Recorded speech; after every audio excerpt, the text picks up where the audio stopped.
Hello दोस्तों, स्वागत है आप लोगों का अपने यूट्यूब चैनल पर। आज के इस वीडियो में हम लोग डिस्कस करेंगे जुलाई 2024 का जो प्राइमरी लेवल का पेपर है उसके मैथमेटिकल क्वेश्चंस के बारे में। ये जो पेपर है हम लोगों का P1 है, यानी प्राइमरी लेवल का पेपर है, और इसके जितने भी मैथमेटिकल क्वेश्चंस पूछे गए थे उन सबको हम लोग यहाँ पर डिस्कस करने वाले हैं। पहला क्वेश्चन आप लोगों को स्क्रीन पर दिख रहा होगा, 1/9, 1/21, 3/7 और 12/63 को अवरोही क्रम में भिन्न प्रकार से लिखा जा सकता है। तो जब भी इस तरीके का क्वेश्चन लिखा होगा तो सबसे पहले हम लोगों को एलसीएम लेना होगा। जैसे यहाँ पे 1/9, 1/21, 3/7 और 12/63। तो जितना भी हर है 63, 7, 21 और 9, इनका हम लोग एलसीएम लेंगे। तो एलसीएम हमारा आ जाएगा 63। आप लोग एलसीएम निकाल के भी देख सकते हैं, 63 ही एलसीएम आएगा। तो 63 से हम लोग मल्टीप्लाई कर देंगे, 1/21 में 63 से मल्टीप्लाई कर देंगे। इसी तरीके से 3/7 में 63 से मल्टीप्लाई कर देंगे और 12/63 में 63 से मल्टीप्लाई कर देंगे। तो यहाँ 63 से 63 कैंसिल हो गया, 7 से 9 बार में जाएगा, 21 से 3 बार में जाएगा और 9 से 7 बार में हो जाएगा। तो ये हो गया 7, ये हमारा हो गया 3, ये हमारा 9 और 3 की गुणा होगी 27 और ये हो गया हमारा 12।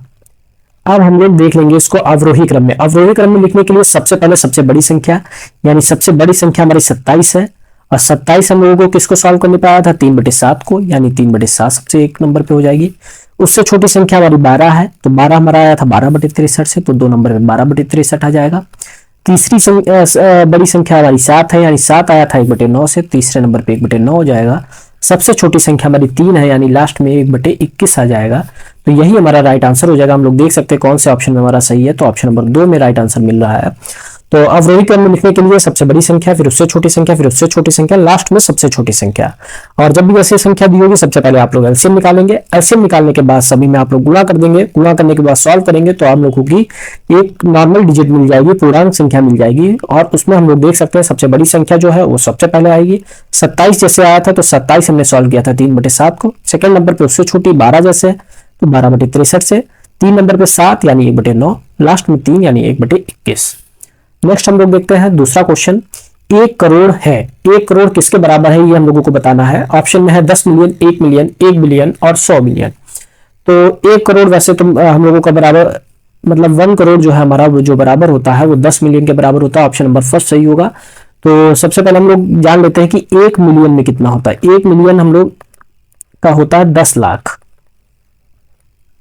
तो इसको हम लोग काउंट करेंगे तो इकाई, दहाई, सैकड़ा, हजार, 10,000, लाख, 10 लाख। 1 मिलियन में हमारा होता है 10 लाख। तो 10 मिलियन में कह रहा है तो हमारा 1 करोड़ हो जाएगा। 10 से एक जीरो हमारा ऐड हो जाएगा। फिर एक हम लोगों से कह रहा है 1 बिलियन। तो 1 बिलियन में हमारा कितना होता है उसको भी हम लोग देख सकते हैं। 1 बिलियन में हमारा होता है 1 अरब। तो इकाई, दहाई, सैकड़ा, हजार, 10,000, लाख, 10 लाख, करोड़, 10 करोड़, अरब। 1 बिलियन में 1 अरब, 1 मिलियन में हमारा होता है 10 लाख, तो 1 करोड़ 10 मिलियन। इसी तरीके से 100 मिलियन निकालना है तो इसमें 100 से गुणा कर देंगे, 2 जीरो और ऐड हो जाएंगे। तो किसी को भी निकालना है हम लोग निकाल सकते हैं। बस हम लोगों को याद रखना है 1 million, 1 million means 10 lakh, 1 billion, 1 billion means 1 अरब, और 1 करोड़ का मतलब 10 मिलियन। नेक्स्ट क्वेश्चन है, यहाँ पर एक तालिका दी गई है। सोमवार को मरीजों की संख्या, मंगलवार को, बुधवार को, बृहस्पतिवार को, शुक्रवार को और शनिवार को मरीजों की संख्या दी गई है। अब हमको इसमें गलत कथन चुनना है। आंकड़ों का परिसर 27 है, तो परिसर का मतलब होता है सबसे बड़ी संख्या में से सबसे छोटी संख्या घटा दी जाती है, हम लोगों को परिसर पता चल जाता है। तो यहाँ पर जो सबसे बड़ी संख्या है वो हमारी 45 है, तो और सबसे छोटी संख्या है वो हमारी 18 है। 45 में से 18 हम लोग माइनस करेंगे तो 15 में से 8 गया 7, 3 में से 1 गया 2, 27। तो आंकड़ों का परिसर 27 है, तो बिल्कुल सही बात है, पहला तो सही हो गया। गलत कथन हम लोगों से पूछ रहा है। नेक्स्ट है, अधिकतर दिनों में मरीजों की संख्या 30 से अधिक है। तो इसमें 30 से अधिक है, इसमें 30 से अधिक है, इसमें 30 से अधिक है, इसमें 30 से अधिक है, यानी दूसरा भी हमारा सही बात है। सही जो कथन दिया गया बिल्कुल सही है। तीसरा, सोमवार और बुधवार को मरीजों की संख्या का अंतर 20 है। तो सोमवार को हमारी मरीज है 25, बुधवार को है 45, तो 45 में से 25 घटाएंगे तो 20 आ जाएगा।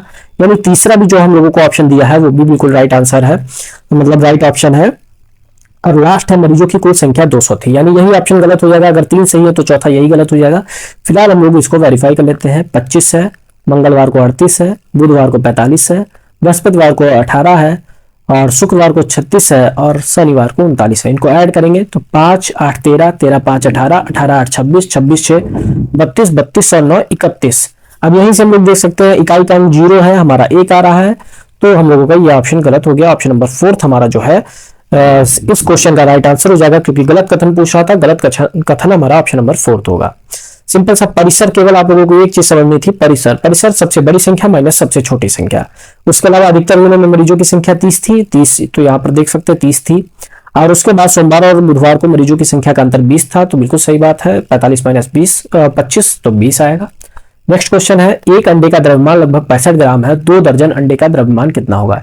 एक एग का जो द्रव्यमान है वो है 65 ग्राम, तो 2 दर्जन, तो 2 दर्जन का निकालना है, तो 2 में हम लोग 12 से गुणा कर देंगे, क्योंकि एक दर्जन में कोई भी चीज है वो एक दर्जन जो है 12 के बराबर होता है, तो 2 दर्जन हमारा 2 गुणे 12 यानी 24 के बराबर हो जाएगा। तो 2 दर्जन अंडों का द्रव्यमान कितना होगा? एक अंडे का 65 ग्राम है, तो अब हमें निकालना है 24 अंडे का, तो 65 और 24 की गुणा कर देंगे क्योंकि ज्यादा होगा। 4 25 20 का 0 हासिल गया 2, 6 चौक 24 और 2 26, 5 दूनी 10 और 6 दूनी 12 और 1 13, तो 0 6 3 2 5 1560। तो इस क्वेश्चन का जो हमारा राइट आंसर हो जाएगा 1.56 किलोग्राम या 1560 ग्राम हम लोग कह सकते हैं, या 1.56 किलोग्राम कह सकते हैं। ऑप्शन नंबर फर्स्ट होगा। किलोग्राम में कैसे चेंज करते हैं हम लोग? 1000 से भाग कर देंगे 1560 को, तो एक बार में जाएगा तो 1000, यहां पर बचेगा 560, तो ये जो हो जाएगा हमारा 1 किलोग्राम 1.56 किलोग्राम, क्योंकि इस तरीके से हम लोग लिखेंगे 560 kg, और दशमलव के बाद में जीरो की कोई वैल्यू नहीं होती, तो हम लोग 1.56 किलोग्राम रखेंगे। तो या तो हम लोग इसको कह सकते हैं 1 किलोग्राम 560 ग्राम, या फिर 1 किलोग्राम 56 ग्राम 1.56 किलोग्राम कहेंगे। ऑप्शन नंबर फर्स्ट इस क्वेश्चन का राइट आंसर हो जाएगा। ग्राम में पूछा जाता तो सीधा सीधा 1560 ग्राम हम लोगों का राइट आंसर हो जाता। नेक्स्ट है, सौम्या ने 13 जनवरी 1992 को नौकरी करना आरंभ किया। 31 मार्च 2023 को सेवानिवृत्त ली। उसने की नौकरी की अवधि क्या थी? तो उसकी सेवानिवृत्त यानी रिटायरमेंट कब हुआ? 31 मार्च 2023 को। ज्वाइन उसने कब किया था? 13 जनवरी 1992 में। अब इसको हम लोग माइनस कर देंगे तो हमें सेवा अवधि निकल आएगी। 3 में से 2 गया 1, 12 में से 9 गया 3, और यहाँ पर बचा 9, 9 में से 9 गया 0, 1 में से 1 गया 0, 3 में से 1 गया 2, और ये हमारा हो जाएगा 11 में से 3 गया 8, 2 में से 1 गया 18। तो ये जो हमारा था ये दिन था, ये मंथ था, और ये हमारा ईयर था। तो 31 वर्ष 2 माह और 18 दिन, यानी ऑप्शन नंबर 4 इस क्वेश्चन का राइट आंसर हो जाएगा। सिंपल सा हमको इसको माइनस कर देना था, आसानी से हम लोगों ने माइनस किया। वर्ष हमारा 31 आ गया, महीना हमारा 2 आ गया, और दिन हमारे 18 आ गया। नेक्स्ट क्वेश्चन देखते हैं। एक त्रिभुज के 2 कोणों 50 डिग्री और 30 डिग्री है, तब तीसरा कोण क्या होगा?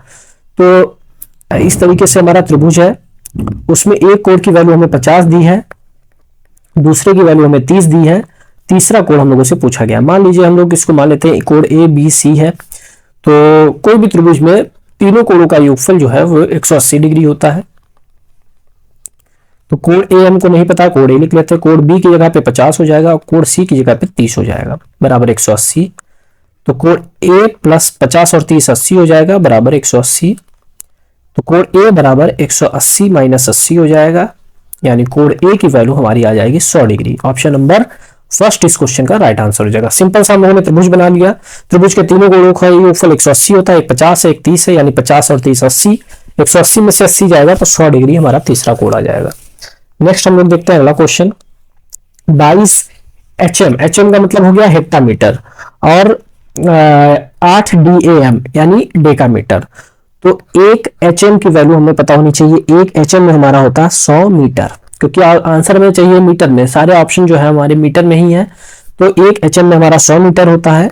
फिर है 1 डेकामीटर, तो 1 DAM यानी इसमें हमारा होता है 10 मीटर। 1 डेकामीटर में हमारा 10 मीटर, और 1 हेक्टामीटर में हमारा 100 मीटर। अब हम लोग आसानी से इसको सॉल्व कर सकते हैं। 22 HM 8 DAM, तो 22 गुणे 100, क्योंकि 1 में 100 तो 22 में 22 से गुणा कर देंगे, प्लस 8 गुणे 10, तो ये हो जाएगा 2200 प्लस 80। 2200 में 80 जोड़ेंगे तो हो जाएगा 2280 मीटर।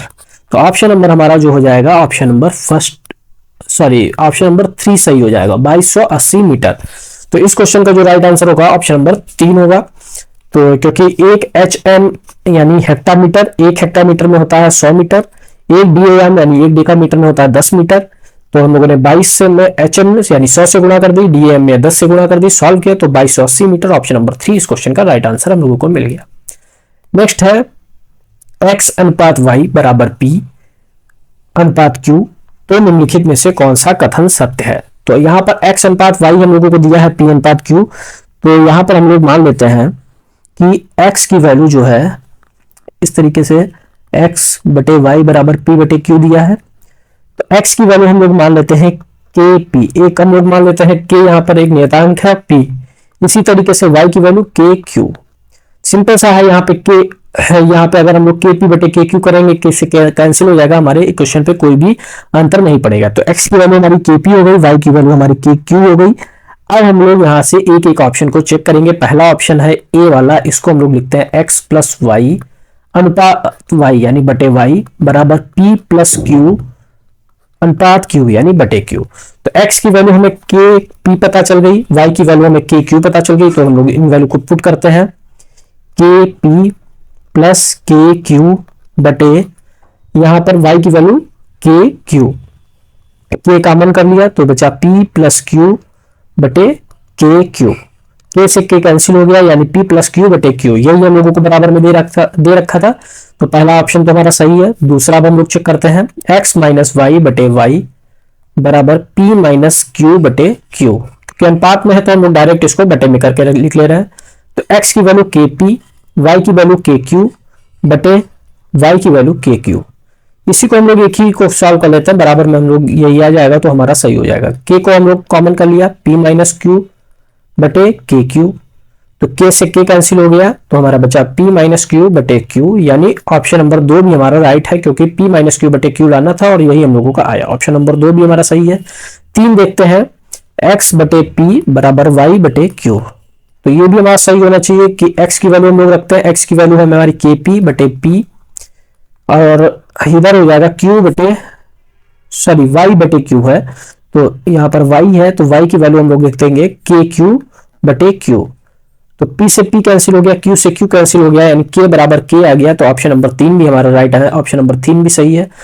अब देखते हैं option number 4, x plus y बटे x माइनस वाई बराबर है p माइनस q बटे p प्लस q, तो ये तो हमारा वैसे भी गलत हो जाएगा क्योंकि यहाँ पर प्लस है ऊपर, यहाँ पर माइनस आ रहा है। फिर भी हम लोग एक बार देख लेते हैं, x की वैल्यू है हमारी kp, y की वैल्यू है kq, x की वैल्यू है kp और y की वैल्यू है kq, k कॉमन कर लेंगे तो p प्लस q और यहाँ से k कॉमन करेंगे तो p माइनस q, यानी ये वाला आंसर जो है, ये वाला ऑप्शन हमारा गलत हो जाएगा क्योंकि हम लोगों को उल्टा चाहिए था, तो हम लोगों का p प्लस ऊपर आ रहा है माइनस नीचे आ रहा है, यानी 3a b और सही हम लोग a b और c सही मिला, यानी ऑप्शन नंबर 4 इस क्वेश्चन का राइट आंसर हो जाएगा a b और c। इसको एक और तरीके से भी हम लोग कर सकते थे, x बटे y बराबर p बटे q है तो x की वैल्यू डायरेक्ट हम लोग p मान लेते और y की डायरेक्ट q मान लेते, जहां जहां पे रखना था वहां पे रख के भी हम लोग इसको सॉल्व कर सकते थे, लेकिन हम लोगों ने बिल्कुल बेसिक मेथड से इसको किया। x की वैल्यू kp मान ली, y की वैल्यू kq मान ली। फर्स्ट ऑप्शन में x की वैल्यू रखी, देखा तो हम लोगों का राइट हैंड के बराबर आ रहा था, LHS और RHS बराबर आ रहा था। इसी तरीके से सेकंड ऑप्शन में रखा तो भी LHS RHS बराबर हुआ, थर्ड में रखा तो भी LHS RHS बराबर हुआ, लेकिन फोर्थ में हम लोगों का LHS जो है RHS के इक्वल नहीं आया, यानी ऑप्शन नंबर जो 4 है वो गलत हो गया, तो A B और C इस क्वेश्चन का राइट आंसर हो गया। नेक्स्ट क्वेश्चन देखते हैं, 1 2 3 3 2 1 0 भाग 5 5 5 5 माइनस 2 2 2, तो इसकी वैल्यू फाइंड आउट करनी है। तो ये जो है आप लोगों के जितने ज्यादा आप लोग क्वेश्चन सॉल्व करेंगे उतना आप लोग इसको आसानी से कर पाएंगे, क्योंकि इस टाइप के क्वेश्चन जो है आप लोगों के ऑब्जर्वेशन बेस्ड होते हैं, क्योंकि ये जो 5 5 5 5 है अगर हम लोग इससे डिवाइड करेंगे तो ये हमारा 222 आएगा और 222 माइनस 222, तो हम लोगों का इस क्वेश्चन का राइट आंसर हो गया 0, ऑप्शन नंबर सेकंड। तो सिंपल से आप लोग इसको भाग करके भी देख सकते हैं, लेकिन ज्यादा से ज्यादा जो आप लोग क्वेश्चन करेंगे तो डायरेक्ट आप लोगों को नजर आने लगेगा 1 2 3 3 2 1, ये देखिए ये 1 2 3 है, फिर 3 2 1 फिर 0, तो 5 5 5 5 से भाग करेंगे 222 आएगा, 222 में से 222 गया तो 0 हम लोगों का आंसर आ जाएगा। नेक्स्ट है 12,1300 प्लस 2 10, तो 12,000, तो 12,000 हम लोग लिख लेंगे 12,000 इस तरीके से, इकाई दहाई सैकड़ा हजार 10,000 12,000, तो 1300 लिखना 1300 लिख लिया। 2 10 का मतलब हो गया 2 गुणे 10 20, अगर केवल 2 इकाई कहता तो 2 होता, 2 10 कह रहा है यानी 20 हो गया। अब इसको हम लोग ऐड कर देंगे 0 2 3 3 1, 13,320 इस क्वेश्चन का राइट आंसर हो जाएगा ऑप्शन नंबर 3। तो सिंपल सा 12,000 लिख लिया, 1300 लिख लिया, 2 10 यानी 20 लिख लिया, तीनों को ऐड कर दिया, 13,320 इस क्वेश्चन का हम लोगों को राइट आंसर मिल गया ऑप्शन नंबर 3। नेक्स्ट क्वेश्चन देखते हैं। अगले क्वेश्चन में कह रहा है राजू के पास प्रत्येक 20 लीटर वाले 5 बर्तनों में तारपीन का तेल है। तो 20 लीटर वाले 5 बर्तन है तो टोटल उसके पास तेल हो गया 100 लीटर, क्योंकि 5 बर्तन है, एक बर्तन में 20 लीटर तो टोटल तेल 100 लीटर। इसमें से 5 लीटर वाले 10 बर्तन यानी 5 लीटर के 10 बर्तन में रखा तो 50 लीटर तेल उसने रख दिया। फिर 2 लीटर वाले 10 बर्तन, तो 2 लीटर वाले 10 बर्तन है तो 20 लीटर तेल आ गया। फिर बाकी को 1 लीटर वाले बर्तनों में भरा, 1 लीटर वाले बर्तनों की संख्या क्या होगी? तो 50 लीटर और 20 लीटर 70 लीटर तेल उसने जो है भर दिया, और टोटल था हमारे पास 100 लीटर तेल। तो कितना तेल बचा हमारे पास? 100 में से 70 माइनस करेंगे 30 लीटर। तो अब 1 लीटर में भरना है, 1 लीटर वाले में, तो 1 लीटर वाले अगर हमारे पास 30 डिब्बे होंगे तो 30 लीटर तेल हमारा भर जाएगा, यानी ऑप्शन नंबर 2 इसका राइट आंसर हो जाएगा। सिंपल सा क्वेश्चन है। 20 लीटर जो हमारे पास है टोटल, एक बर्तन में तेल, टोटल बर्तन 5, टोटल तेल हमारे पास 100 लीटर। 5 लीटर वाले में उसमें 10 बर्तन थे तो 50 लीटर भर दिया, 2 लीटर वाले 10 बर्तन थे 20 लीटर भर दिया, टोटल 70 लीटर तेल भर दिया, उसके पास बचा 30 लीटर तेल। अब 1 लीटर वाले बर्तन में भरना है तो 1 से 30 को भाग करेंगे तो 30 ही आएगा, यानी 30 जो है उसको डिब्बे चाहिए 30 लीटर तेल भरने के लिए। ऑप्शन नंबर 2 इस क्वेश्चन का राइट आंसर होगा। नेक्स्ट क्वेश्चन देखते हैं। निम्नलिखित में से किस अक्षर में कोई सममित रेखा नहीं है? तो सममित रेखा के बारे में हम लोगों ने डिस्कस किया था कि जो रेखा किसी भी आकृति को बराबर बराबर भागों में डिवाइड कर दे उसे हम लोग सममित रेखा कहते हैं। तो यहाँ पर L आप लोग देख सकते हैं, तो पहला ही हमारा ऑप्शन सही हो जाएगा, क्योंकि L को हम लोग ऐसे डिवाइड नहीं कर सकते बराबर बराबर, या ऐसे भी बराबर बराबर डिवाइड नहीं कर सकते, तो पहला ऑप्शन हमारा सही हो गया। दूसरा हम लोग देख लेते हैं A है जैसे, तो A को हम लोग ऐसे ऐसे सीधा सीधा डिवाइड कर सकते हैं, जैसे ये A है और इसको अगर हम लोग यहाँ से डिवाइड करेंगे तो बराबर बराबर डिवाइड हो जाएगा। M है तो M भी हम लोगों का बराबर बराबर यहाँ से डिवाइड हो सकता है। और उसके बाद X है तो X में हमारी 2 सममित रेखा हो सकती है, ऐसे भी एक हो सकती है, एक ऐसे भी हो सकती है, यानी इसमें सममित रेखा है, इसमें भी सममित रेखा है, इसमें भी सममित रेखा है, इसमें सममित रेखा नहीं है। ऑप्शन नंबर 1 इस क्वेश्चन का राइट आंसर हो गया। नेक्स्ट है 7, फिर यहाँ पे स्टार का साइन है, इंटू 2 इज इक्वल टू 1 2 3, तो इसको हम लोग लिख लेते हैं 7, स्टार की जगह पे हम लोग मान लेते हैं X है, इंटू 1 2 3 बराबर 92496। तो इसको हम लोग सॉल्व कर लेते हैं। 7x2 बराबर 92496 अपॉन 123। अब इसको हम लोग डिवाइड करेंगे, तो डिवाइड करने पे हम लोग यहाँ पर देखते हैं कि कितना आएगा। 130 से अगर हम लोग इसको 92,496 को डिवाइड करेंगे तो ये हमारा आ जाएगा 752। तो 7x2 बराबर हो जाएगा 752। तो यहाँ पर 7 है, यहाँ पर 7 है, यहाँ 2 है, यहाँ 2 है, यानी x की वैल्यू हमारी हो जाएगी 5। तो इस क्वेश्चन का राइट आंसर हो जाएगा ऑप्शन नंबर 4। तो सिंपल सा क्वेश्चन है। यहाँ पर स्टार का मतलब है कि 3 अंकों की कोई संख्या है, हमने मान लिया x है यहाँ पर 7x2 into 123 is equal to 92,496। 123 को हम लोग नीचे लेकर डिवाइड किया तो 752 आया, तो 7x2 बराबर 752, यानी x की वैल्यू हो गई हमारी 5। नेक्स्ट, और ये हमारा लास्ट क्वेश्चन है आज का। इसमें कह रहा अंकों 5 1 0 3 9 और 6 से बनी सबसे बड़ी और सबसे छोटी 6 अंक की संख्याओं का अंतर क्या है? तो सबसे बड़ी यानी लार्जर नंबर जो होगा हमारा, तो सबसे बड़ी संख्या बनाने के लिए सबसे पहले सबसे बड़ी संख्या, फिर उससे छोटी संख्या, फिर उससे छोटी संख्या, फिर उससे छोटी, फिर उससे छोटी, और सबसे लास्ट में सबसे छोटी संख्या, यानी जो हमारी संख्या बनी 9 6 5 3 1 0। और छोटी संख्या, इसके बारे में हम लोगों ने बात की थी कि अगर इनमें जो दी गई संख्या है इसमें अगर 0 आ रहा है तो 0 को सबसे पहले ना लिख करके दूसरे नंबर पे लिखा जाता है। तो सबसे पहले 0 के बाद जो बड़ी संख्या होगी उसको लिखेंगे, जैसे यहाँ पे 1 है, उसके बाद में हमारा 0 आ जाएगा, फिर उससे बड़ी संख्या 3, फिर उससे बड़ी संख्या 5, फिर उससे बड़ी संख्या 6, फिर उससे बड़ी संख्या हमारी हो जाएगी 9। तो सबसे बड़ी संख्या पता चल गई, सबसे छोटी संख्या पता चल गई, इनका अंतर निकालना है। 10 में से 9 गया 1, यहाँ बचा 0, 10 में से 6 गया 4, यहाँ बचा 2, 12 में से 5 गया 7, यहाँ बचा 4, 4 में से 3 गया 1, यहाँ बचा 6, 6 में से 0 गया 6, 9 में से 8 गया 1। 86 17 41 जो है हमारा इस क्वेश्चन का राइट आंसर हो जाएगा ऑप्शन नंबर 1।